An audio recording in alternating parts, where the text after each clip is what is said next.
Les 27 se réunissent en sommet extraordinaire. Les pays de l'Union européenne doivent plancher sur le budget des 7 prochaines années. Un sommet crucial donc. Mais les propositions qui ont déjà filtré crispent le Parlement européen. Il menace de partir en résistance. Retrouvons à Bruxelles Paul Germain. Bonjour Paul, qu'est-ce qui coince ?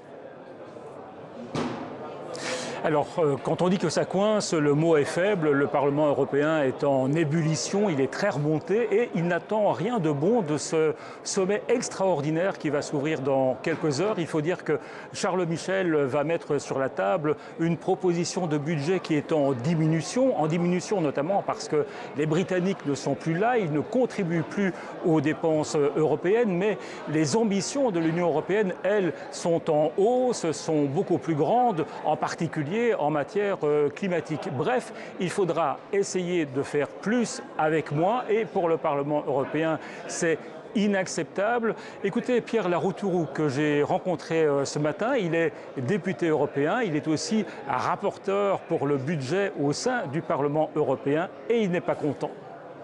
On est tous furieux. On nous a dit, on a élu Mme von der Leyen parce qu'elle nous a fait une promesse formidable, alors que Trump dit le climat, j'en ai rien à foutre. Nous, on a dit l'Europe, on est des gens sérieux, on veut prendre à bras le corps la question du climat et ça peut créer des emplois et on peut gagner en pouvoir d'achat. Chacun de nous pourrait dépenser moins d'argent dans ses dépenses de chauffage ou de transport. Donc ça peut être une opportunité fabuleuse, mais il faut y mettre de l'argent. Je vais donner l'exemple, une solution c'est un impôt européen sur les bénéfices, qui ne toucherait pas les artisans et les PME. Une autre solution, c'est utiliser autrement l'argent de la Banque centrale européenne. La Banque centrale a créé 2600 milliards d'euros depuis 5 ans. 2600 milliards d'euros. Comment est-ce qu'on peut m'expliquer qu'il y a autant d'argent disponible et qu'il n'y a pas d'argent pour le climat et pour l'emploi?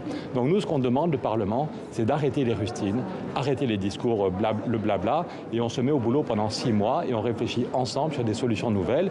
Et dans 6 mois, on a un vrai budget pour le climat et pour l'emploi. Paul Germain, merci pour cet éclairage.